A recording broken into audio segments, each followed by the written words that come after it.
आधी रात का समय था। सड़कें बिल्कुल सुनसान थी।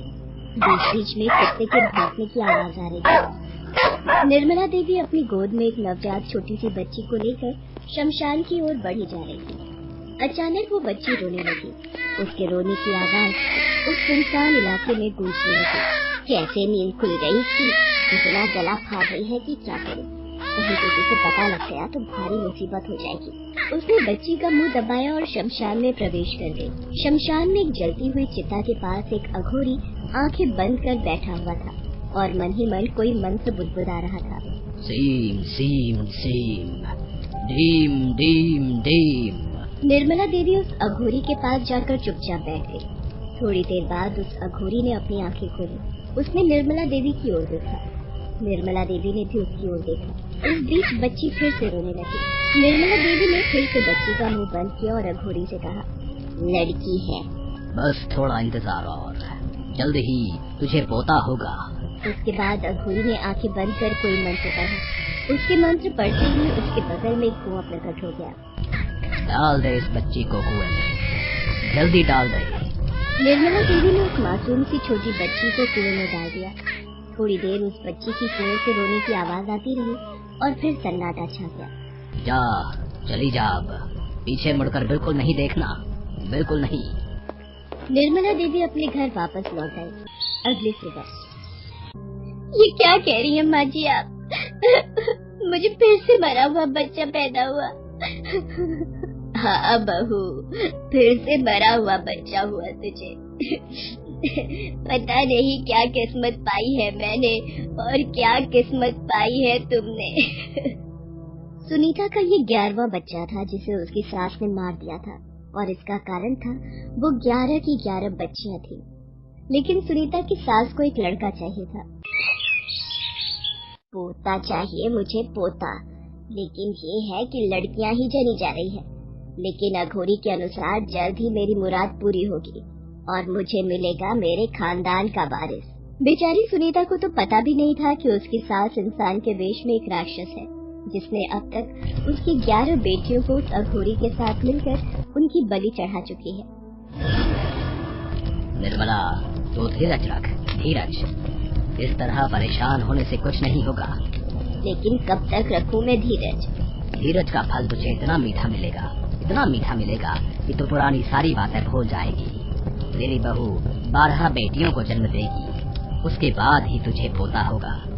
ये जल्दी नहीं हो सकता बाबा। तो लाख हाथ पैर मार ले, इसे बदला नहीं जा सकता है। बस तुझे एक एक कर उन बच्चियों के जन्म के 24 घंटे के अंदर मेरे पास शमशान लेकर आना है और फिर तुझे अपने हाथों से ही लिखना है अपना सुनहरा भविष्य। एक औरत पोते की चाह में कितनी निर्दयी हो सकती है, इसका सबसे बड़ा उदाहरण थी निर्मला। उसके दिल में जरा भी दया माया नहीं थी, तभी तो 11 बच्चियों की हत्या करने के बाद भी उसके हाथ नहीं कांपे। बेचारी सुनीता और उसका पति सोहन दोनों एक बच्चे की किलकारी के लिए तरस रहे थे, लेकिन उन्हें क्या पता था कि किलकारी को रोकने वाली खुद उसकी माँ थी। पता नहीं ईश्वर ने मेरी किस्मत ऐसी क्यों लिखी है जी। 11 बार गोद भरी मेरी, लेकिन सब की सब ईश्वर ने छीन ली। कभी कभी तो ईश्वर पर से विश्वास भी हिल जाता है मेरा। ऐसा मत कह सुनीता, ईश्वर को दोष मत दे, क्योंकि उसने तो इतनी बार तेरी गोद भरी। तू उनकी सोच, जिनकी गोद एक बार भी नहीं भरी। इसलिए धीरज रख, ईश्वर सब अच्छा करेगा। कुछ दिनों बाद एक बार फिर से सुनीता की गोद भरी। सुनीता खुश भी थी और उदास थी। वो हर पल आने वाले बच्चे के बारे में सोचा करती थी। एक रात की बात है, सुनीता अपने बिस्तर पर सोने की कोशिश कर रही थी, लेकिन उसे नींद नहीं आ रही थी। तभी उसे दरवाजे पर दस्तक सुनाई दी। इतनी रात को कौन आया होगा, इन्हें जगा दूं क्या? लेकिन दिन भर का थका मांदा सोहन बहुत गहरी नींद में था, इसलिए उसने खुद से उठकर दरवाजा खोला। दरवाजा खोलते ही उसे एक लंबे बालों वाला अघोरी दिखा, जिसे देख वो बहुत डर गई। कौन है आप? क्या चाहिए आपको? बच्चा, तेरा बच्चा, तेरी कोख में पल रहा बच्चा। ये कहकर उस अघोरी ने अपनी थैली से एक तलवार निकाली और सुनीता के पेट पर वार कर दिया। दर्द के मारे वो चीख पड़ी। उसका पूरा शरीर लहूलुहान हो गया। सोहन, सोहन, हमारा बच्चा, हमारा बच्चा, ये अघोरी हमारा बच्चा लेने आया है। कौन अघोरी सुनीता? तुम किसकी बातें कर रही हो? सुनीता का चेहरा पूरी तरह पसीने से भीग गया था। उसके दिल की धड़कनें बहुत तेज हो गई थी। वो अघोरी मेरे बच्चे को मार रहा था। कौन अघोरी सुनीता? तुम किसकी बातें कर रही हो? अरे वो काले कपड़ों में आया था। उसके हाथ में तलवार थी। सुनीता, यहाँ तो कोई नहीं आया। लगता है तुमने कोई बुरा सपना देखा है। सपना? सुनीता ने राहत की सांस ली जब उसे ये पता लगा कि ये सारा कुछ उसने सपने में देखा था। धीरे धीरे उसके प्रसव का दिन नजदीक आ गया और एक रात उसे प्रसव पीड़ा भी शुरू हो गई। निर्मला देवी ने हर बार की तरह ही तैयारी कर ली थी। उसने अपने बेटे के खाने में नीम की गोलियां मिला दी थी, तो उसे पता ही नहीं चला कि कब सुनीता ने एक लड़की को जन्म दे दिया है। इस 12वीं बच्ची के जन्म के साथ ही मेरा इंतजार का अंत हो जाएगा और अगली बार मेरे कुल का दीपक जन्म लेगा। निर्मला देवी ने बच्ची के जन्म के बाद सुनीता को भी बेहोशी की दवा दे दी थी और वो फिर से रात में उस छोटी बच्ची को लेकर शमशान की ओर चल पड़ी। लेकिन वो कहते हैं ना कि पाप का घड़ा एक दिन फूट ही जाता है। सुनीता हर बार की तरह दवा के असर से बेहोश तो हो गई थी, लेकिन इस बार उसे होश जल्दी आ गया। मेरी बच्ची कहाँ है? मुझे अच्छी तरह से याद है मैंने एक बच्ची को जन्म दिया था। सुनीता दूसरे कमरे में गई तो उसने देखा कि उसका पति बेसुध पड़ा हुआ था। उसने उसे होश में लाने की बहुत कोशिश की, लेकिन वो होश में नहीं आया। फिर वो अपनी सास को ढूंढने लगी। माँ जी, उसे कमरे में अपनी सास भी नहीं दिखी। अब तो उसका दिल किसी अनिष्ट की आशंका से भर गया। वो घर के बाहर निकल गई। तभी उसे किसी बच्ची के रोने की आवाज सुनाई दी। वो उसी आवाज की दिशा में बढ़ने लगी। वो तेज कदमों से उस ओर बढ़ रही थी। तभी उसे दूर अपनी सास दिखाई दी, जिसने एक नवजात को अपनी गोद में उठा रखा था। अरे ये तो माँ जी है, लेकिन ये मेरी बच्ची को लेकर कहाँ जा रही है? उसने जोर जोर से अपनी सास को आवाज लगाई। निर्मला देवी ने अपनी बहू की आवाज को सुना।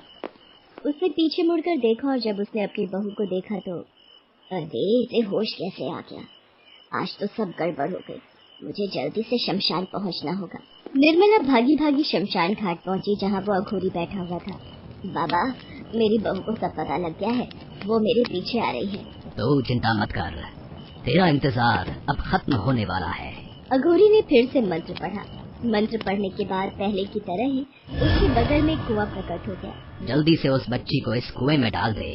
निर्मला देवी ने उस बच्ची को कुएं में डाल दिया।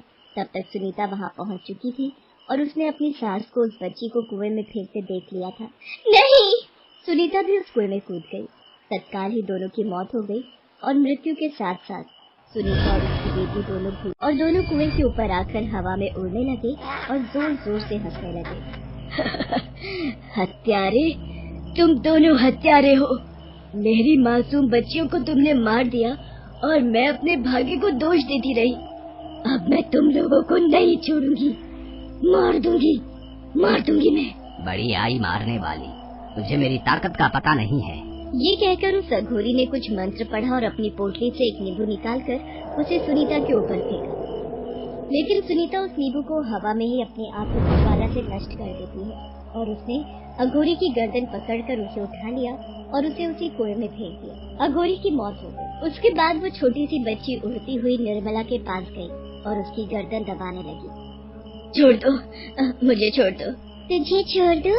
तुझे? अरे तू राक्षसी है, राक्षसी। तूने बेटे के लिए हम मासूमों को मार दिया। अरे बेटी ना होगी तो ये संसार कैसे चलेगा? ये सृष्टि कैसे चलेगी? तू तो खुद स्त्री है, लेकिन स्त्री के लिए ही तेरे दिल में दर्द नहीं।